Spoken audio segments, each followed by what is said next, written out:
Hello everyone, welcome to a very special episode of This Week in Comics as we do a rundown of our favourite comics of 2018. Yeah. It's sort of a top 10 in that he's got 5 and I've got 5. That makes 10. And that makes 10. That's just math. But before we do that, let's lay down the ground rules. It could be a comic or a graphic novel or a trade paperback collection, because those two things are different. Yes, they are. Graphic novels is all new material. Trade paperbacks are collecting existing material. Now you know, and knowing's half the battle. What are the other ground rules? I think that's it. That's the ground rule. Ground rule singular. And we're going to get out of the way. Honourable mentions. This is stuff that we didn't think was quite in our top 5. But gosh darn it, it was really close. All right, mouth. Crikey. Crikey! Sorry, you got me. Back off! So, in no particular order, honourable mentions. Yellow Submarine, the comic adaptation of the film. You know what that is. We don't need to let you know. No, a lot of this stuff is stuff we have mentioned throughout the year, so we're not going to dwell on it too much. Jason Aaron's lovely Avengers series. I'd like to say Jason Aaron and Ed McGuinness' Is that what Avengers it's called? series. Lovely Avengers? The Lovely Avengers. It wouldn't sell as well. No. The Bastard Avengers might sell better. It's like Justice League Dark. Glenn might like that. I did a swore. Thank you. Transformers Lost Light. I loved it. We'll miss it. See you later, Lost Light. Unnatural. Really interesting indie comic. It's done very well for us. It's found an audience. It's a bit naughty as It's an well. Italian comic. It looks naughty, but it's actually clever. Okay. That's the trick. Yeah. Infinity Wars, which has just been one of our best-selling crossovers for many, many years. Can't mention this year without mentioning Venom, because this, I've never known a Venom series to do this well. Of course, there was a movie that didn't hurt, but Donny Cates doing really interesting stuff with this book. Always been a popular character, but now there's actually a decent book to back it up. Who saw that coming? Yeah, not me. Uncanny X-Men. Thank you, They're back. Marvel. We want Uncanny X-Men on the shelf. It's better than having X-Men Gold and Blue and Red and Yellow and Black and Pink and Green. We just want Uncanny X-Men, and we have that. We've got it. Well done. Oh, I'll let you do this one. Oh, yeah, baby. Flash War. We spoke about it recently on the show, but yeah, probably one of the best Flash stories in a long time. But the whole series has been consistent It has been across a very the year. good run. But yeah, Flash War is, for all you Wally West fans, if you're a Wally fan from the 90s, which I know a lot of you are, and you didn't read this, you really should. And we begin next year with that Heroes in Crisis crossover between Flash and Batman. We do. So I'm sure that's going to do insanely well. Hopefully. Batman fans are going to want it. Flash fans are going to want it. Heroes in Crisis fans probably already get one of those two books, to be honest. I've ordered it. So finally, the last two honourable mentions. Cover by David Mack and Brian Michael Bendis. Really nice indie comic, original idea, original concept. That comic creators can travel around the world and no one looks twice at them because they're comic book famous, not real life famous. So they're going to be spies. Nice concept. And it very nearly made it into my top 5. This is Nick Spencer's Amazing Spider-Man run, which has just been such a solidly good series. Well done, Marvel. It's a top seller for us. Very nearly in my top 5. A big shoes to fill, didn't he? Big shoes to fill after Dan Slott's 10-year run, but he managed it. Just because Dan Slott's got giant feet.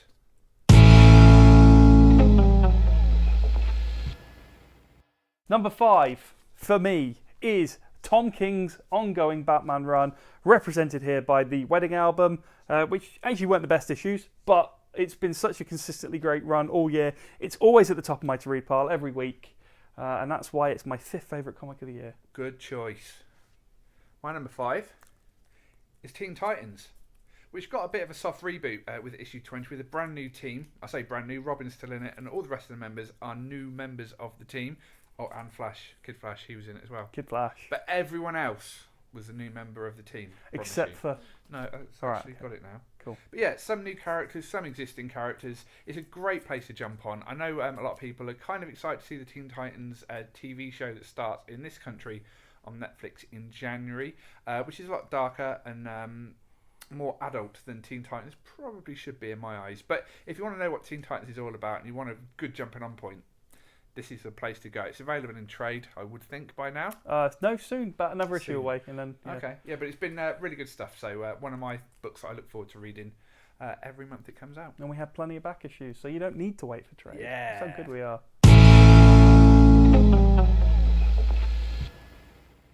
My 4th favourite book this year, Batman White Knight.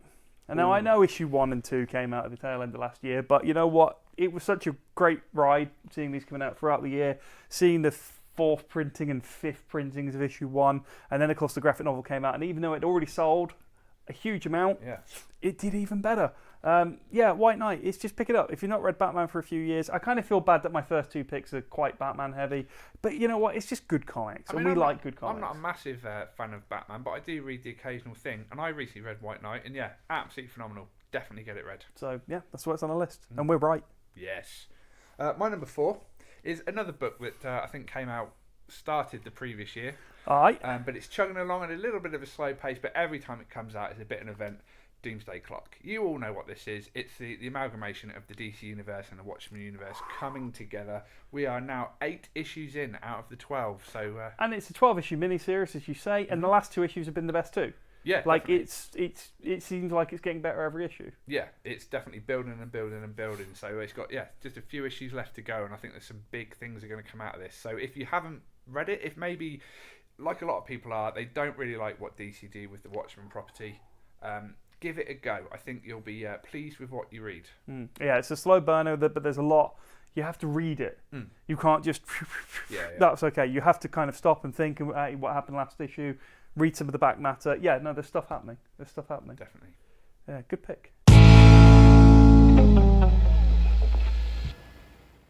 And my third favourite book this year is from the artist behind Chew, Rob Guillory's Farmhand. It's been just an absolutely stunning book. I love this guy's art.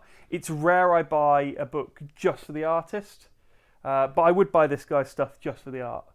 But I don't have to, because it's actually really well written as well. He's done a great job with this. So yeah, Farmhand, it's a bit weird. It's people like biogenetically regrowing limbs on plants for people who've, lost a limb. They wouldn't need it otherwise.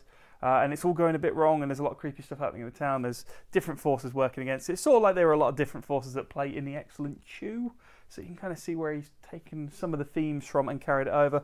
But it's just an absolutely stunning book. I love reading it every issue, and it's been a real top seller for us for an indie book as well. I say indie. How indie's Image? Yeah, not overly. Create your own though. Yeah. So yeah, we get away with that. Cool. My number 3 is another indie book. Oh. Which is rare for me. Don't read a lot of indies.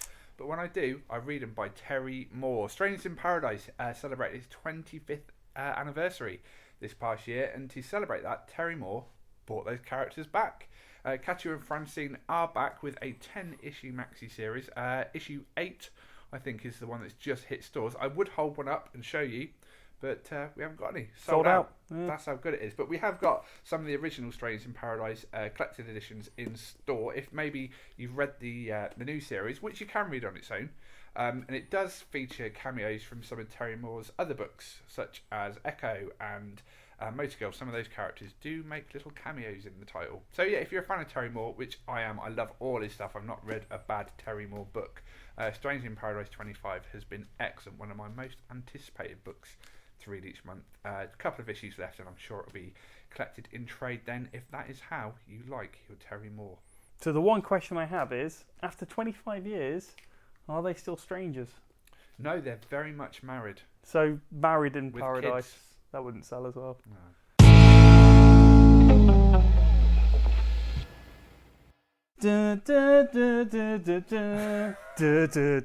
Number 2, Pop Pickers is Fantastic Four. So narrowly at the top of my, nearly at the top, but not quite. It's a stunning read. It's Dan Slott. I talked about this last week, which for us was 5 minutes ago. Fantastic Four. It's back. Marvel are doing it, which is great. It's Marvel's first family in comics, the world's greatest comic book magazine. Dan Slott doing some great work. He's just been on fire the last 5 years. Beautiful artwork throughout. Yeah, Fantastic Four. It's back, baby. Shake it. Yeah. Nice. Bake it. Show us yours. Comic. My number 2 is Supergirl. This relaunched this year. It didn't have new numbering though. It carried on the numbering from where it kind of stopped. But after Bendis took over Superman, everything kind of changed. He was in charge of the main Superman books, but Supergirl came back, and it ties in heavily to what Bendis is doing. And I think a few people might have missed out on that. They saw a new Supergirl book. She's not maybe the most popular of DC characters, but if you are reading Bendis' Superman, especially the Rogol Zaar stuff, all about the destruction of Krypton, you need to be reading Supergirl. It really is an integral part of that story. Massively. It really is, and I think a lot of people have missed it. Mark Andreyko used to write indie comics with Bendis. They did Torso together. Oh, okay. So there are some there's definitely some crossover there. I think they're both Cleveland residents, or at least they were originally. Yeah, no, super interesting book. Great covers by Amanda Connor. Yeah, the variants. Great pick. Yeah, Great book. Can't fault that.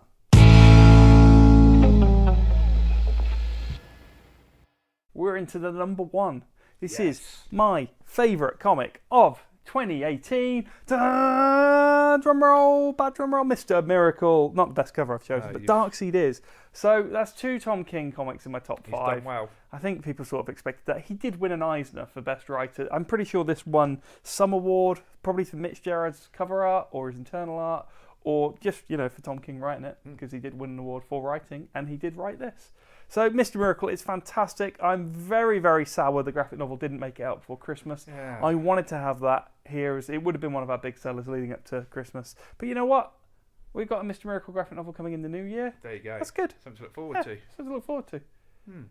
Get you through the dark days of winter with Mr. Miracle to look forward to. Okay. So, yeah, spot on. I love it. If you've not tried Mr. Miracle, do the graphic. Simple as. Sorted. What's yours? Pretty obvious. But massive book got released this year. Literally, in this case, it is a bigger version. Action Comics issue 1000. Boom. The first comic from DC or Marvel to hit 1,000 issues. We've got Detective Comics 1,000 on the horizon. But the guy who started it all, Superman, he hit 1,000 issues of Action Comics. And what a celebration it was too. Yeah, no, they did a very good job. They released 2 hardcovers. They did. They did the kind of the summation of his history. Yep. Then they released the actual issue itself, and then of course they released that issue in hardcover format. So if you just want that for your shelf, you can do that. Was there new stuff in that as well? Yes, this is all mostly brand new stuff. You got Bendis' first work on Superman. Oh no, sorry, I meant as opposed to the individual issue. Yes. They did put something new in the hardcover over the individual issue. It's a very polished. There is something. There is an extra story in that. There you go. And you've got images of all the variant covers to Action Comics 1000, of which there were many. That's like half the book. It is. Yeah. So, interesting. Okay, so now the big question is, which is the best book of 2018? Well, I think I could do more damage to you with this one than you could with that one, so it's hardcover. I win! Best comic of 2018 by virtue of paper cut is Mr. Miracle. You're right. Yep. Okay. Stay strong. Yeah. So come back next year where we do, well, every week we'll do the videos. Yeah. What's going to be the top pick at the end of 2019? Is Detective Comics 1,000 going to rate that high? It might. Or is it going to be, because we don't know what's going to come out? Yeah. It's going to be a good year. 2018's been strong throughout. Yeah. I think it's ended very strong. I think there's lots of stuff on the horizon in 2019 to look forward to. We have the conclusion of Doomsday Clock. We do. We have the White Knight sequel coming. Heroes in Crisis. That comes to Heroes in Crisis. Yeah, we're still 2/3 of Heroes in Crisis to come out, and the crossover. Yeah. So we're hitting the ground running with a great year. We've got a lot of the classics back. Avengers is where it should be. Uncanny X-Men's back on the shelf. Superman's strong. Justice League, that's done well this year. Justice League's, and that, by going back to the core members. Yep. Detective Comics has got a writer on it who's going to carry it through 1000 and beyond. Yeah. Top year. It's looking good. Well, thank you for being here and supporting the shop throughout 2018. Thank you, Pete. And we will see you in 2019. So thank you very much for your support this entire year. Yes. Let us know in the comments what your favourite comics of the year were. Because, you're all right. It's a subjective list, not an objective list. So your opinion is correct. Yes. Let's end it on that. Thank you for watching. See you next year. Love and hugs. Bit much.